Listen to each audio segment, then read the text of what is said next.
MP to all cars. Armed robbery on security vehicle Juliet, now. 4 to MP. 4 men. Off watch. Luna 1 to MP. Disturbance in High Street. Gang of youths MP fighting to with Golf knives. 1-1. Request assistance, over. Suspects on premises now. Tango 1 to Tango 3. Can you assist vehicle heading your direction? Driver believed drunk in charge. Detective. Stories of crime and detection in London. Written by Robert Barr with Ray Brooks and Christopher Blake.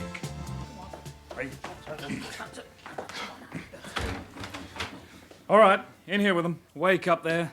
That's 1, 2. Come on, Lowrie. Quit shoving, copper. Get in. Knock it off. You drag us out of our Come kibble this on, time. get in line. Aye, that's better. Sergeant Brook's on his way. Keep an eye on them, Constable. Yep.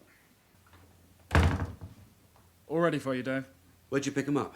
The 2 Lowries at their own home, Crerand at his. All in bed and pretending to be fast asleep. Did you find the cash? No. The gun?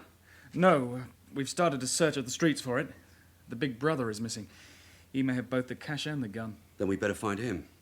Let's have a look at this lot first. All right, back in line. Let's have a look at you. Ah, you. You speaking to me? Yeah, you. What time do you make it? 3 a.m. So what do you mean by dragging us out of our beds? At least you've been in bed. Because of you, my lads have been up all night. OK, Max. This loudmouth is Jimmy Lowrie. He's 21. This is his brother Tommy Lowrie. He's 19. And this is their cousin Hugh Crerand, also 19. Lowrie, Crerand. There's a Lowrie missing. Harrison's searching for him. And I'm asking you why you dragged Shut us... up. Empty your pockets. What? You know the drill. Empty your pockets. All of you. Right, what have we got here? Hankies, combs, pencils, keys, fags, a biro, loose change, pulls check. You do the pulls? And I'm still asking you why we were pulled out of our You're bed. here at this ungodly hour, Lowrie, because an office building was done during the night. Because the night guard is in hospital with a bullet wound in his chest. And because he got a good look at his attackers. And you answer the descriptions. And you think it was us? Yes. Constable, take these 2 next door. Yes, sir. Lay off me. Take the reins off. Max, get these combs and things into envelopes and sign 4, and then look after those 2. I'll have a chat with the loudmouth. Right. Right, sit down, Jimmy. Now look, copper, if you think you can... Sit down! And you can cut out the copper stuff. I know you, and you know me. You know me as Detective Sergeant Brook. So mind your tongue. What's this about a night guard being shot? You saying you don't know? Of course I don't bloody know. I'm asking you why we were dragged from our kip. If you'll be quiet, I'll tell you. A security guard was doing his rounds at 1 o'clock this morning. His name is Denning, a married man with 2 children. He saw that some of the offices in the building had been entered. He came across 4 villains doing a safe. He got a good look at them. Then one of them shot him, and they got away. And you're trying to fit it on us. We have a description of 4 young villains, their ages, height, clothing. It's why you're here. It's why we're looking for your brother. Well, that's that, isn't it? That's what? You've made it your mind. I want to phone our brief. You can phone a brief at this time in the morning and he'll come running. Yeah, and until he gets here, we're saying nothing. We? You the spokesman for the others? We are saying nothing, mate. Now, not a dickie. Lowrie, a guard was shot tonight. At this moment, he's undergoing an emergency operation. Don't you care about him?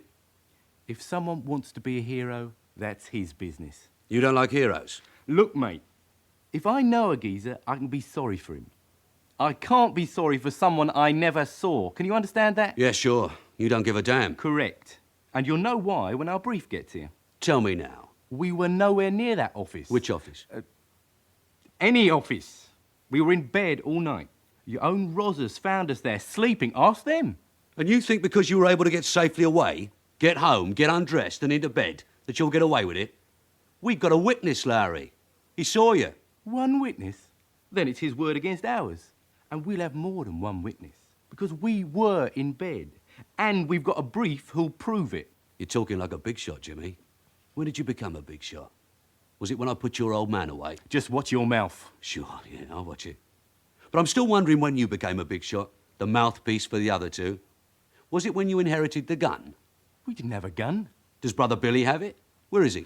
Nobody had a gun. We were home in bed. I told you that. OK, you were home in bed. So, let's get it all written down and we can all go home. What's this? Statement forms, as if you didn't know. We'll listen to you, write it all down, and eliminate the innocent. I've heard that before. Yeah, I'm sure you have. So, before we talk about your being at home in bed, let's have your full name. Shouldn't I hear the caution first, Sergeant? That I'm not obliged to say anything. That's if I decide to charge you. Now, your full name. I'm saying nothing until I can phone my brief. All right. Your name is James Arnold Lowrie. Your age? Your postal records say you're now 21. Now, your home address? It's 42 Bilton Street. Now, the time your statement begins, it's 03:15.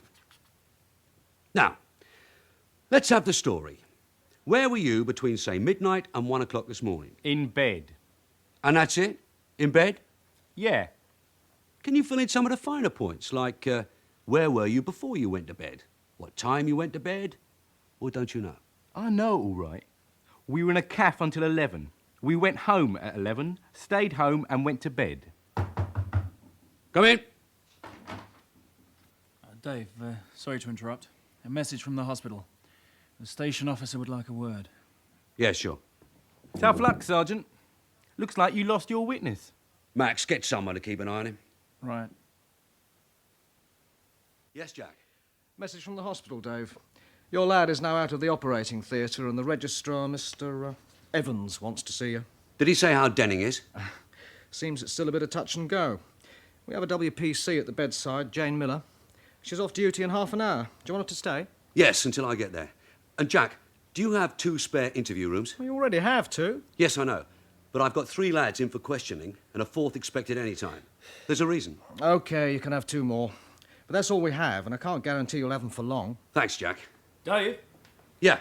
you want me to come to the hospital with you? No. I want you to stay here and keep a beady eye on them. I've got a feeling we collared them before they had time to cook up a real story. So I don't want them concocting one here in the nick. Don't let them talk to each other. Put them in separate rooms. And when Billy's brought in, don't let them meet. Right. You can tell them I've been called to the hospital. Say no more than that and let them sweat. And then have a go at young Crerand. I think he's the weak link. Yeah. In here, lad. Where have you put Tommy and Jim? Never mind where I've put them. Just sit down there.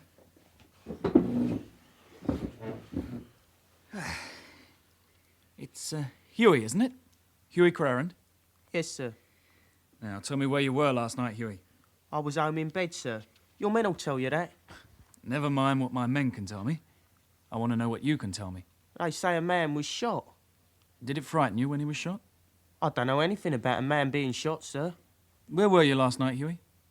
What time last night, sir? Any time last night. Where were you? We were in the caff, sir. Which caff? The Victoria. It's down our street. We were there until 11. And after that? We went home. Well, go on, Hughie.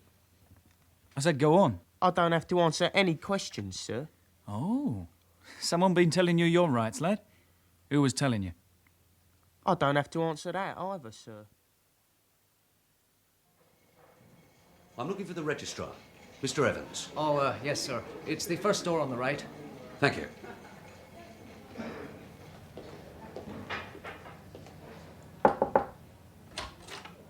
Mr. Evans?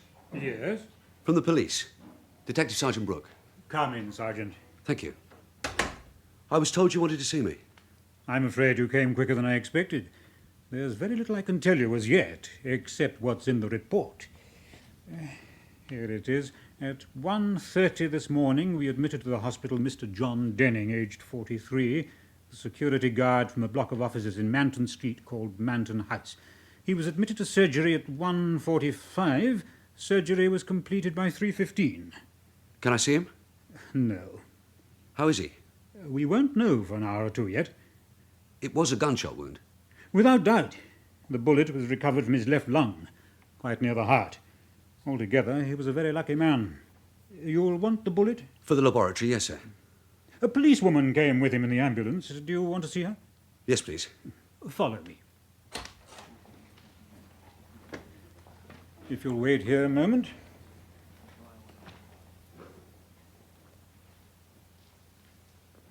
Miss Miller. Thank you. Now, if you'll excuse me. Hello, Jane. How's it going? A bedside vigil? Might be a long one. Might even be useless. He returned from surgery with everything. Oxygen tent, blood drip, saline drip, intensive care. It's very much touch and go. The skipper says you want me to stay on. Well, someone has to. Oh, I don't mind. Were the descriptions any help? Well, we brought in 3 lads, and we're looking for a 4th. Can I see what he said? My notes? Yeah. He talked a little while we were waiting for the ambulance. After that, he was too weak. Here we are. He said he disturbed 4 young lads breaking the safe in the cashier's office. He stressed that they were young. That's why he thought he could tackle them. 2 of them were about 19, he said, and they were both wearing blue denims, jacket and trousers. Very grubby, he said. The 3rd one he thought was about 21, denim jacket and grey trousers. The 4th, the oldest, was about 25. He was kneeling at the safe. He was wearing a black leather jacket, black trousers, canvas shoes, or sneakers, he called them. He gave their heights, didn't he? Around 5'6", 5'7", he thought, and slim. Scrawny, he called them. 4 of them? He was certain of that. 4. When he disturbed them, did they say anything? Did any of them speak? No, not a word. They seemed to know just what to do. They rushed at him, knocked him over, and ran out of the office. As he fell, he caught hold of one of the young ones by the jacket. Caught him by the jacket pocket, but the pocket tore and he got away. Did he see who shot him? No.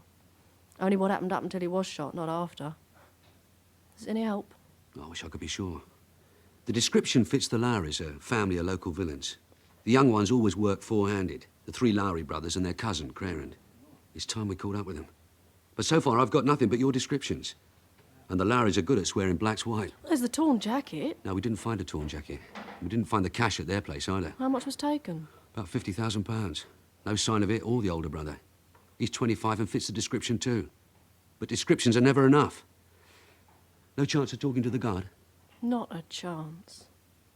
OK, Jane. Right now, it's back to the factory. How did it go, Dave? We're no further. Has the 4th lad been brought in? Not yet. And Mr. Roach is in. Thanks, Jack. Where's Max? He's questioning young Crerand. All right, Hughie. All you've said so far is that you spent your time in the Victoria Cafe and then went home. What then? I went to bed. And what time was this? 11. That was early, wasn't it? Well, the caff was dull. We got fed up, so we went home. You all went home? Yeah. With Billy? Billy weren't with us. Where was he? I never saw Billy. I told you that. Why'd you keep asking about him? Max? Yes? Can you step outside a minute? Sure. What's happening? Not much. I've kept them apart, but they already had a bit of a story cobbled together. That they were in a cafe until 11 o'clock last night, and then went home to bed. I've had a go at Tommy Lowrie and 2 goes at young Crerand. They tell the same cafe story. But beyond that, they'll say nothing. They went home so early. It's likely that that part of the story is true, Dave. That the 3 were in the cafe until 11, and then went home. I bet it was to pick up the gear and go office breaking. Was Billy in the cafe? They say no. Do you believe them? Yes. It would be too easy to check. Others in the cafe would know. Now, I think they left the cafe at 11 to meet him. Then we'd better find him. Oh, Mr. Roach is in and he wants to see you. As soon as you get back, he said. Get an all-stations, all-cars search started for Billy Lowrie. There's the description. Right. Come in. Oh, come in, Dave. I hear you're having a busy night. Yes, sir. Any news from the street search? Well, not yet. Spreading farther afield now. Vacant ground, backyards, back alleys, dustbins. They should work their way from Manton Street to Bilton Street. You still fancy the Lowries for it? Yes. Now, how far have you got? They've learned well from their old men. First thing Jimmy Lowrie did was to demand to see his lawyer. His lawyer? It'll be his old man's lawyer, Julius Darcy. And he said it like it had all been arranged. You know, if you ever get nicked, keep quiet and wait for me. Well, I haven't much help for you. The preliminary report from the scenes of crime is in. Nothing useful's found in the office, no fingerprints or anything else. Will you want any help on it? No, we can do it ourselves. All right. Now, keep me in touch. Yes, sir. Dave? Yes, Jack? Got something for you. The search team found it. Like the night guard said. A denim jacket with a pocket torn. Where did they find it? Near Bilton Street, in a dustbin in Anderton's Lane. Have a look at it. Yeah, well, the pocket's torn, all right. A damn good rip. He said he grabbed one of the young ones. Now, which one? No need to guess. The name's inside. Crerand. They also found a pair of old leather gloves stuffed in the pocket. Here they are. Thanks, Jack. I'll have a little chat with Crerand, and then I'll get Max to bring this in. Hughie Crerand, isn't it? Yes, sir. I'm Sergeant Brook. Are they looking after you, all right? Yes, sir. Not cold or anything? Where's your jacket? Didn't have time to bring it, sir. Why not? Your men didn't give us time to do anything, sir. Didn't have much time to get dressed. Well, accept my apologies, lad. We do our best. We've brought your jacket for you. My jacket? Max, bring Hughie his jacket. Here you are. This isn't mine, sir. Try it on. That's it. It fits, doesn't it? Yes, sir. So it's yours. No, sir, this one's torn. Crerand, your name's inside it. Take it off and look. Yes, sir. Oh, it was mine. I lost it. And where did you lose it? In a dustbin? No, sir, in a club. Which club? The social club. When? 2 weeks ago, sir. It was stolen. I see. Someone stole your jacket. Took it on the office job tonight, got it torn in a struggle with the guard, shot the guard, and then stuffed your jacket in a dustbin. I don't know what he did, sir. Max, show him the gloves. Ever seen them before? Yes, sir. They're mine. Were they in the pocket? Yes, Crerand, they were in the pocket. Just wait there until I come back for you. Do you believe him, Max? No, he's a liar. But he's baby-faced and innocent-looking, a convincing liar? He didn't convince me. Then prove to me that he didn't have his jacket pinched. Go round and ask. When was he last seen wearing it? Was he wearing it in the caff last night? And... Yes? Well, dustbin lids make a noise in the middle of the night. Knock on some doors. Did anyone happen to hear it and go to their window? And if you have no luck, take it to his mum. Tell her he got it torn last night and wants it mended. See what she says. Yes, Dave. All right, Jimmy. Let's get on with it. Now, where were we? Ah, yeah, you were making a statement. I was making no statement. Oh, I thought you were. I've written here your name, age, address, and the time the statement was started. Oh, but we'll have to change all that, won't we? It's now, 7:22. And I was wondering how you all happened to leave that cafe as the clock struck 11. Not a few minutes before, like ordinary people might, or a few minutes after, like other people might, but right on the nose. You say it, and Tommy says it, and Hughie says it, like a heavenly chorus. Did you leave the cafe in a straight line? If you want to know what time we left, ask Mario. And who is Mario? He owns the cafe, and he has a clock on the wall. Would you like a cup of tea? You're entitled to a cup of tea, Jimmy. You're entitled to breakfast, if we keep you long enough. You're wasting your time. Constable, 2 cups of tea. Yes, Sarge.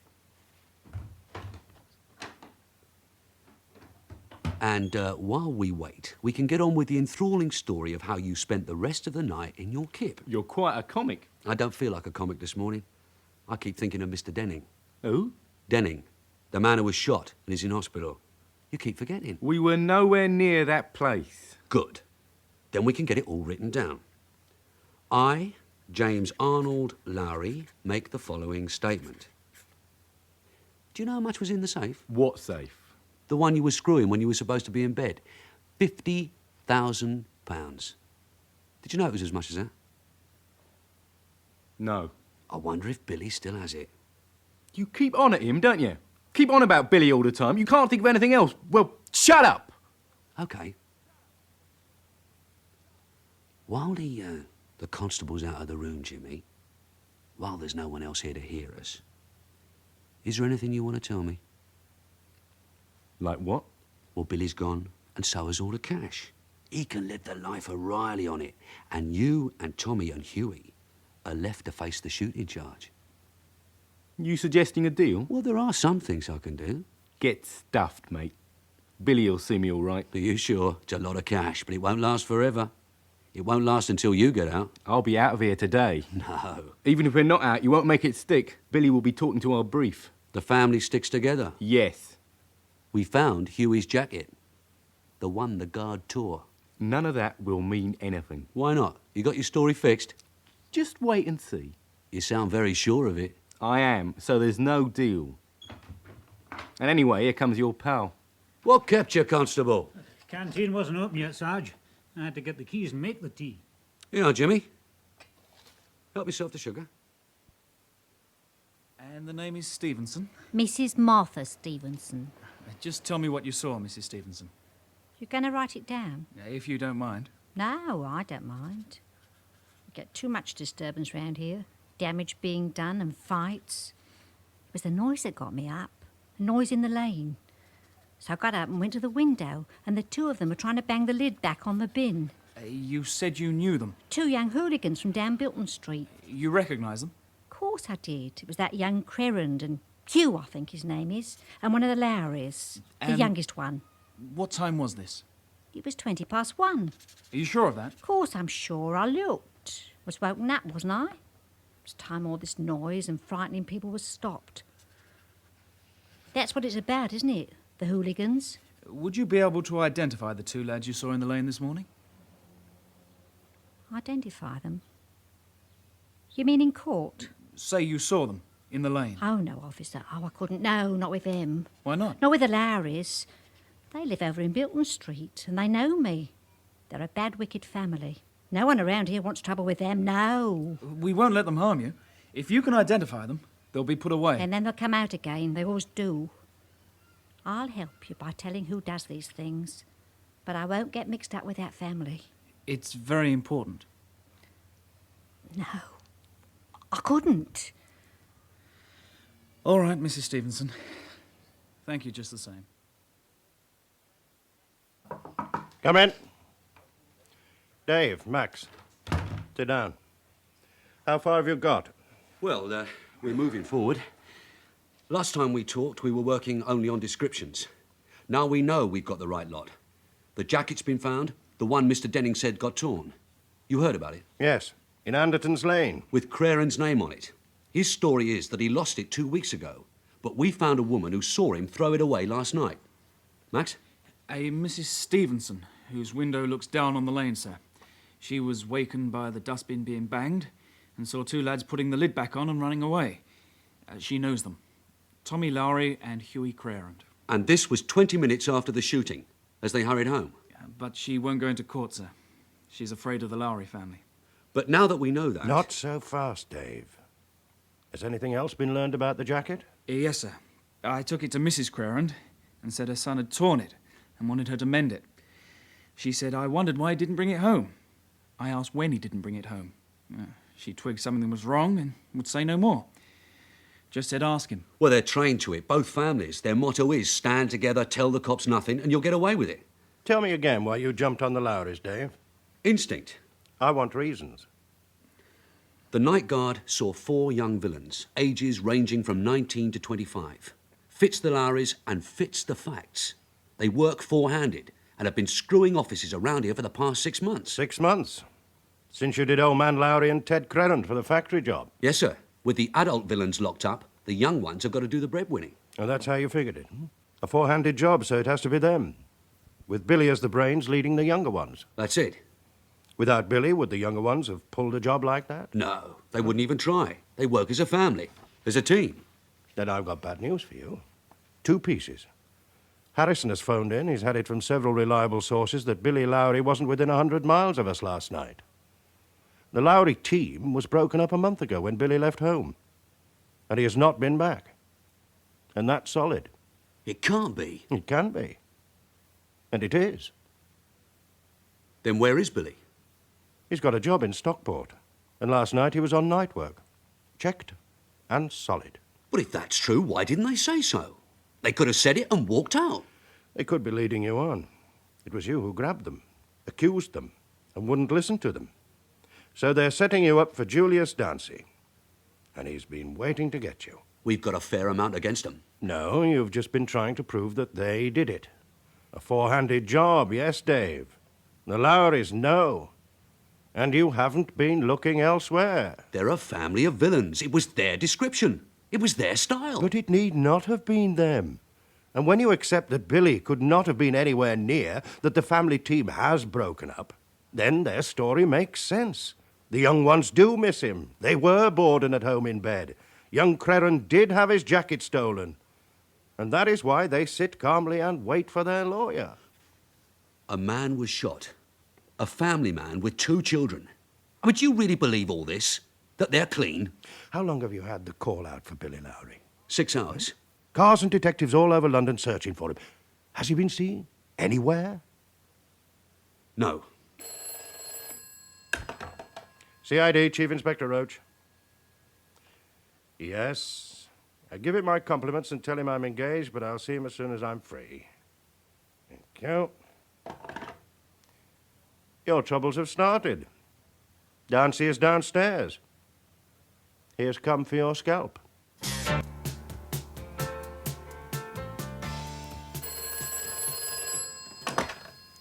CID, Chief Inspector Roach. Yes. Yes, give him my compliments and tell him I'm engaged at the moment, but I'll see him as soon as I'm free. Thank you. Your troubles have started. Dancy is downstairs. He has come for your scalp, and he wants to speak to his 3 young clients. Well, can't you stall him? For how long? I need time to think. I'll keep him talking, I'll keep him waiting, but after that... Thank you, sir. But don't take too long. What do we do now, Dave? Well, figure it out.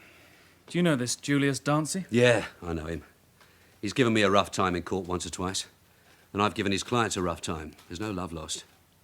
I don't believe that story about Billy Lowrie being miles away. Yeah, Jim Harrison has checked it. Jack! A minute. Yes, Dave. Where's Mr. Dancy? Well, he's gone up to see Mr. Roach. Anything from information room about Billy Lowrie? No. Seems he's nowhere around. The lad's still in separate rooms? Yeah. Thanks. Well, come on, Max. We'll see if they still remember their story. Right. No, wait a bit. Go out after Billy. See if you can find him. Go round Bilton Street, into the cafes and the market. Ask anyone you bump into when they last saw him. Ask Ma Lowrie. And don't forget to tell her that he's off with £50,000. She's a greedy old bitch. And good luck with it. Yeah, you too.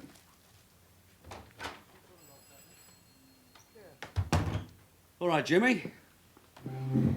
Let's start again. You never give up. Never. Has our brief got here yet? Yes, he's here. He's busy with Mr. Roach. Then what's there to start about? We'll be out of this in a couple of minutes. I still have some questions to ask. I've already answered your questions. Your trouble, mate, is that you haven't the sense to know what's true. You mean all that stuff about being in bed, fast asleep? That's right. You're thick in the head, Jimmy. Thick as 2 planks. Last time we were alone in this room, you told me you were on that job. I told you what? That you were all on that job. When did I say that? When I told you how much Billy had gone off with, and you said that Billy was away fixing it up with Mr. Dancy. And who'll believe you? The point is, Jimmy, I believe me. And it wasn't Billy who went to see Mr. Dancy, it was your ma who sent for him. Billy has gone, blown, vanished with the cash. You can save all that, Brooke. Our brief is here and we'll be home in a couple of jiffs. And then your troubles will start. Like what? A big complaint to your boss. We'll want to know why we were dragged out of bed, brought here, not allowed to speak to each other, and accused of shooting a geezer. It isn't funny, accused of shooting a bloke. No. And it isn't funny being shot either. And you were on that job. You'll have me in tears. Brooke, you're in dead trouble. You did my old man, and half of what you said about him was bull. You stitched him. It's a grudge, isn't it? But we're not like the old generation. We don't stand and wait for it. We take steps to protect ourselves. Like fixing the story first and then doing the job. How does it feel to be fitted up? Yes? Dave, Mr. Dancy's waiting to see you. Sent down by Mr. Roach. What did I tell you? Shut up. Thanks, Jack. Hey, do you still have that spare room? Yeah, it was reserved for the big brother. You might as well use it for the lawyer. Good morning, Mr. Dancy. Morning, Sergeant. Will you come this way, please? We can use this room. Now, Mr. Dancy, what can I do for you? I want to see my clients. They are James Lowrie, Thomas Lowrie. I know who your clients are, Mr. Dancy. And you can't have a word with them. Not yet. Why not, Sergeant? Because they're helping me with my inquiries into an armed robbery. the theft of a rather large sum of money, and the shooting of a security guard. Tell me, are they helping you as witnesses of this event or as possible suspects of the crime? What do you think? It's not what I think, Sergeant. I'm waiting for your answer. As possible suspects, sir, since they fit the descriptions given by the security guard. And because of their previous records. Mr. Darcy, you are a lawyer, and as such also an officer of the court. You're well aware of police responsibilities and procedures, and have a duty not to obstruct the process of law. I also have a duty to my clients. Of course. I've had a talk with your chief inspector, and I found him helpful. I'm sure you did. May I see my clients? Not yet. Have my clients signed any statements? No, Mr. Darcy, it seems they've been instructed not to. Instructed? Advised. I still have some inquiries to make, so, if you'll excuse me. I trust it will not take too long. I'm a very busy man. Mrs. Lowrie? What is it? Detective Constable Maxton. Can I have a word with you? About what? About your sons. Why come here? You got 'em down at the station. Not all of them. We're looking for Billy. He don't live here now. Where does he live? That's for you to find out. That's why I'm here, Mrs. Lowrie. To try to find out. I've spoken to one or two of his friends, and they say he's in Stockport. Well, now you know. My boy's in Stockport. He has a job there, a good job, so why won't you let him be? I want to know where he is, Mrs. Lowrie. Do you know where he works? No. And if you'll just move your feet, I'll have my own work to do. Sorry. I was told he's on a building site. Yeah, that's right. A building site. And what's the name of the firm? Name? They do have names, Mrs. Lowrie. The people who own building sites. He didn't tell me. When did you last see him? Not since he went away. His friends say he's been home for weekends. He's been seen. They're wrong. They've seen Jimmy, maybe, mistook him, but not Billy. He hasn't been home for 4 or 5 weeks. What do you want him for? Same thing as we want your other lads for. We're wondering what happened to the money. What money? The money they got away with last night. I thought you might know. You have 2 sons down at the nick without a penny between them. And you have another son on the loose. Are you saying that my Billy... Of course not, Mrs. Lowrie. I just want to talk to him. You got a fag? No, Mrs. Lowrie. Is it a lot of money? Whoever has it won't need to work on building sites, that's for sure. And won't want to live around here anymore. How much did you say? I didn't. But I will. £50,000. But if Billy wasn't here last night, it couldn't be him. No, it couldn't. It couldn't be Billy. Thanks then, Mrs. Lowrie. I'll let you get on with your work. No, wait. Do you have a light? Yes. Oh, thanks. Now, this thing you say happened last night. Didn't Mr. Darcy tell you? No, he didn't tell me anything. But it was what their dad asked for. If the boys get in trouble, phone Mr. Darcy, he said, so I phoned him this morning. What did he say? Oh, all he said was, yes, Mrs. Lowrie, I'm already onto it, don't worry. Are you worried? Depends what happened last night, doesn't it? 4 lads broke into offices in Manton Street and got away with all the cash. We fancy your boys for it. We have 2 of them down at the station, but they don't have the money. So you're looking for Billy? Yes. Well, he ain't here. Ma, are you in? Oh, my God. Is that Billy? Oh, go away, Billy. Get out of here. Where are you, Ma? Oh, you bloody young fool. The law's here. OK, Ma, so the law's here. Are you the law? Detective Constable Maxton. I see. And what does he want? He wants you, you stupid lout. That's what he wants. He's looking for you, and you walk right into it. Looking for me? I've just come to visit you, Ma, for the weekend. I wrote to you, didn't I? Oh, of course you did. That's right. You wrote to me. Pleased to see me? Of course I am. Real pleased. Where's Jimmy? He's in the nick. And so is Tommy and Hughie. That's why he's here. I see. It's something I can do for you, Constable. You could come to the station with me. Why not? Billy. It's all right, Ma. There's nothing to worry about. Billy, stay with me. Have some breakfast. I want to talk to you. I won't be long, Ma. I'll be back and we'll have a long talk. Do we go now? Yes. Mr. Darcy is there, Billy. See him first. Well, what are we waiting for? It's called the process of law, Jimmy. We ask questions, then we check the answers, and then we try and put two and two together. And it takes as long as this? Well, as you know, we're not very bright. You can say that again. Certainly. As you know, we're not very bright. Very funny. Did Mr. Darcy laugh at your jokes? Nobody laughs at him. When do I see him? You're brief. Very soon, I'm afraid. Then you villains can get together and cook up a real story. A better story than that nonsense about all being in bed. And then find your witnesses and all the rest of it. You could be done for saying that. Sure, yeah, I could be done for a lot of things this morning. Things I've done, things I've left undone, and a few things I haven't had time to do. It's the things left undone, Jimmy, that smart lawyers can drive the coach and horses through. Feeling sorry for yourself? Yeah, a bit. Feeling more sorry for Mr. Denning and his kids. You could try feeling sorry for me and Tommy and Hughie. Stuck here all night with you making jokes about it. Yeah, I'm sorry I couldn't lock you all up. I'll buy a ticket for your next dance. Thanks. Go in. Dave, I've brought Billy Lowrie in. He's a liar. It's one of your tricks, Brook. It won't work. OK, Jimmy, it won't work. All right, Max, let's go and have a look at him. I know it's a trick.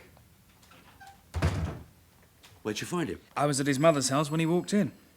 He says he's just arrived from Stockport for the weekend. Do you believe he's just arrived? No. And you should have seen his ma's face when he said it. She was telling him to run for it, but Yeah? he wanted to come. So I think you're going to have some trouble. Right. Then we'll both have a go at him. I'll talk, you write down the answers. Morning, Billy. Morning, Mr. Brook. Nice of you to come and help us. Always willing. What's it about? Just a few things we have to check. Do you mind if DC Maxton makes a few notes? Fine with me. Good. Is it true, Billy, that you're away from the family now? Got a job in the north? Yeah. Do you mind telling us who you're working for? Why not? McAlpine's. Been working for him for a month and a bit on a building site. You can check it. And you've come down to see your ma? Yeah. When did you get into London? 4:10 this morning. Went to see Ma and met your friend there. You didn't come last night? No, on the early morning train. Are you sure, Billy? We can check. Of course I'm sure. I was on it, wasn't I? What time do you knock off on Fridays up there? Well, usually about 4:30. Oh, I see what you mean. Well, last night I was doing overtime. We were working on a factory and there's a penalty clause, so we're pushing it. Overtime and a bonus. What time did you work till? Till 10:30 last night. Is it something to do with time you're after? Yes. What time? Max, tell him. 1 o'clock this morning. Say midnight till 1. At midnight I was in Stockport, and that is 200 miles away. You can check with the foreman. I was on the site till 10:30 and then had a drink with the squad. And you can check with my landlady. I had supper there and then packed to catch the 12:38 train to come home to see Ma. Can I have your landlady's name and address? You can have her card. Here it is. She does a very good bed and breakfast if you're interested. Thanks. DC Maxton's been writing the gist of what we've been saying on a statement form. Just the facts and the times. Is it ready, Max? Here it is, Sergeant. Right, read it over, Billy. And if it's OK, sign it. Then DC Maxton will sign it. And I'll be back in a few minutes.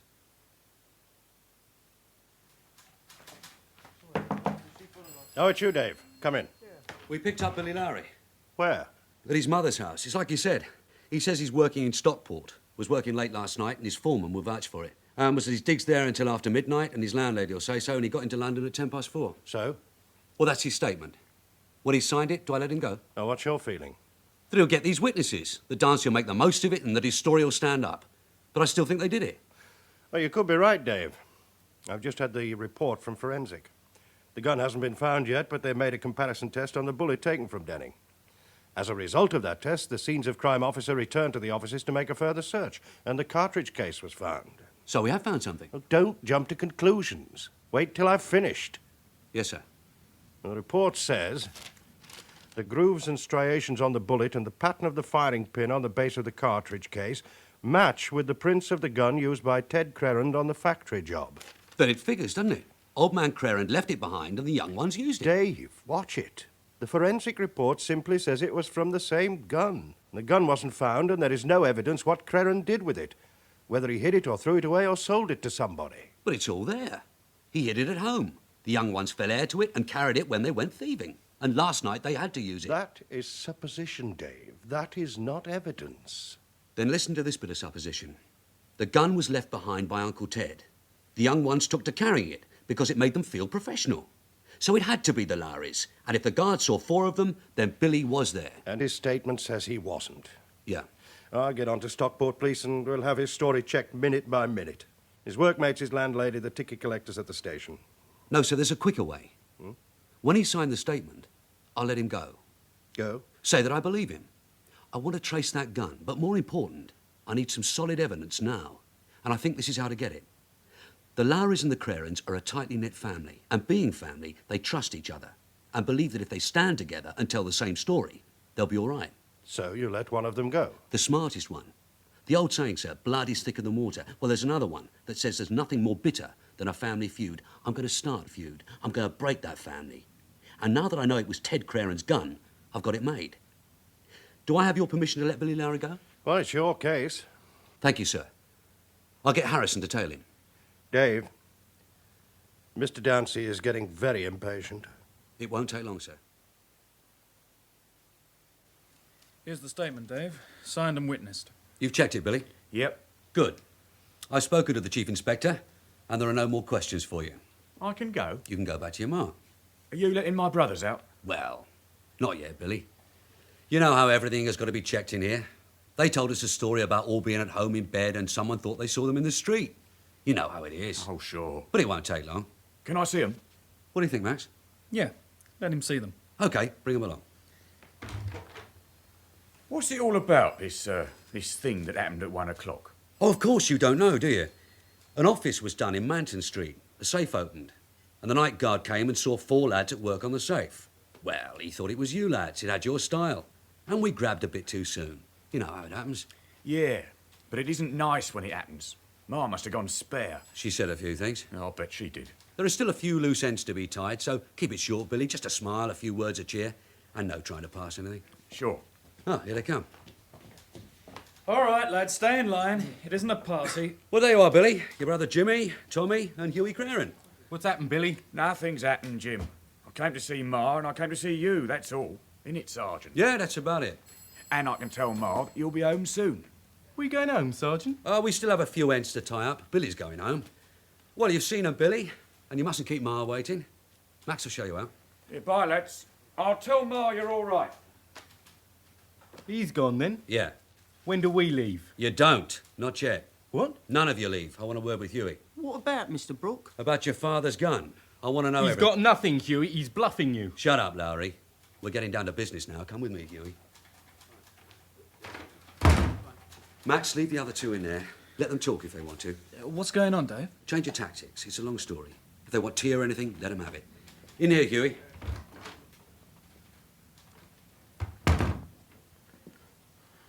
What is it you want, sir? To talk about the man who was shot this morning. They're saying you did it. I did it, sir. Who said that? Who do you think said it, Hughie? Who do you think I had a talk with this morning? Who's just walked out of the station? Billy. It doesn't take a lot of guesses, does it? You just ask yourself, who knew it was your father's gun? I'm told he warned you against carrying it, but you wouldn't listen. Billy wouldn't say that. Then how do I know it was your father's gun? He didn't say that. He wouldn't. He had to say it, Hughie. He comes back from work in Stockport, and his ma tells him you're all in trouble for shooting a man. He can't let his brothers take the blame for something they didn't do. They didn't have a gun. He wouldn't say that. It's a trick. Then answer me one question, Hughie. Was it your father's gun? And ask yourself, who knew it?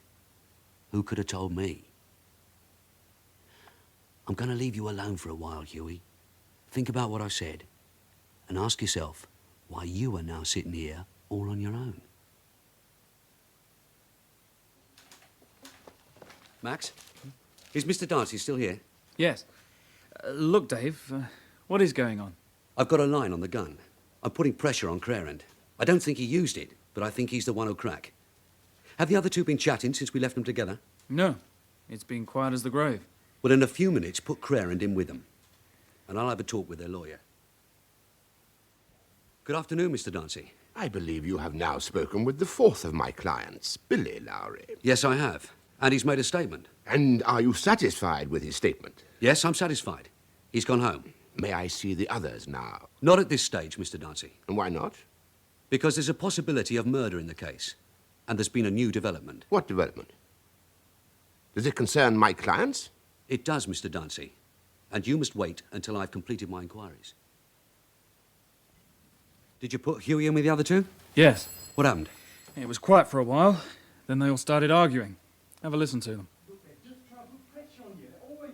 Have you heard anything they said? No, just muffled like that. And if you open the door, it stops. Well, let's open it. It's gone very quiet in here, hasn't it? You all stand together, not a word in front of the cops. Did you tell them what I said, Hughie? Is that why you were shouting? Is it, Jimmy? Yeah, I was telling him it's a load of bloody lies. Nobody told you anything about a gun. Nobody, mate. You made it up. When his old man was sent down, you talked about a gun, said his old man had one. Now you're saying Hughie had it. It's a load of bull, and you know it. Don't believe him, Hughie. All right, let me ask you a question. Who would know where the gun came from? And who was it came here, made a statement and was allowed to walk out? Billy never made a statement to you. Max, show him the statement. There you are. Let me read it. No need for you to read it. You said he never made a statement. You can see he did and he signed it. And from that statement, we have questions to ask you. And to ask Hughie. Max, take Hughie out. This way, lad. Well, Jimmy, it's up to you. I want to see my brief. And we're saying nothing until we've seen him. Please yourself. It isn't working, is it? And Dancy is still waiting. But the acid is in, Max. It may be slow, but it's certain. Where's Crerand? I've put him in there, by himself. Go in with him. Say you're preparing the charge. Start preparing it. And then ask casually if he wants to see me first. Okay. All right, Hughie, you don't have to stand up. We're going to get the charge written. Now, let's see. How will it go? That's sometime between the hours of midnight and 1 a.m. on April the 14th in Manton Street in the county of Middlesex, having entered as trespassers a building being a block of offices situated in 25 Manton Street. You stole from there... it was £50,000, wasn't it? I don't know what it was, sir. Well, this is a holding charge for now, so we can call it a sum of money. So, you stole therefrom a sum of money, being the property of the Manton Finance Group, and that in order to escape from the building you discharged a firearm and did attempt to murder... No! John Denning, aged 43... I didn't shoot him! I said I didn't shoot him, sir. If you're just denying it again, we're not impressed. And we're going ahead with the charge. But if you've got something to tell Sergeant Brook, he might see you. I want to tell him something. Dave? He wants to see you. Right. What is it, Hughie? Why do you keep saying I had the gun? Well, someone had it. I didn't. Who had it, Hughie? Billy. Billy had the gun? Yeah, You'll have to say it louder, Hughie, so I can hear you. Who shot the guard? Billy. Louder. Billy! Did you see him shoot the guard? Yes. But how could he, Hughie? He wasn't in London. He was 200 miles away, working. He has his mates to say so. No. He was here. He came last night. Where did you meet him? When we went home from the cafe, he was waiting at our house. Waiting at your house? Yeah. Why your house? The gear was there. And the gun. If he was at your house, did your mother see him? Yeah. She made tea for him. And your ma will back you up, won't she? She'll speak up for her own son. Yes, sir. OK, Hughie. Just sit there for a moment, and then DC Maxton will get it all written down. Would you like something to eat? Yes, please. Max, a minute. Right.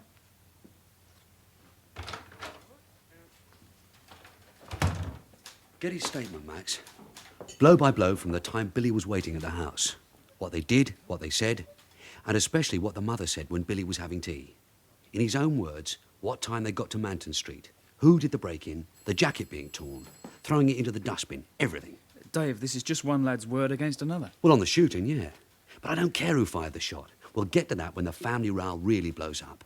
This puts all four of them in that office, and no one else. So I want that statement and their names on the charge sheet. And for my money, the youngster's right. It was Billy.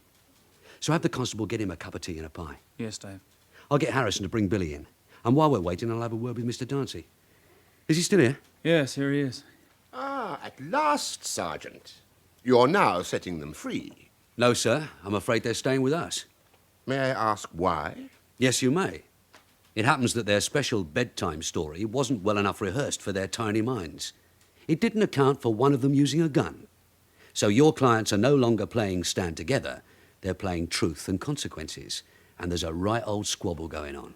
I demand to see them, now. If you'll wait, you can talk to them, after they've been charged. In that episode of Detective Sergeant Brook was Ray Brooks. Detective Constable Maxton, Christopher Blake. Chief Inspector Roach, David Daker. Jimmy Lowrie, Tom Bowles. Hughie Crerand, Michael Packer. Station Officer, Gordon Reid. Dancy, Nicholas Selby. Ma Lowrie, Hilda Fenimore. Billy, Colin Bell.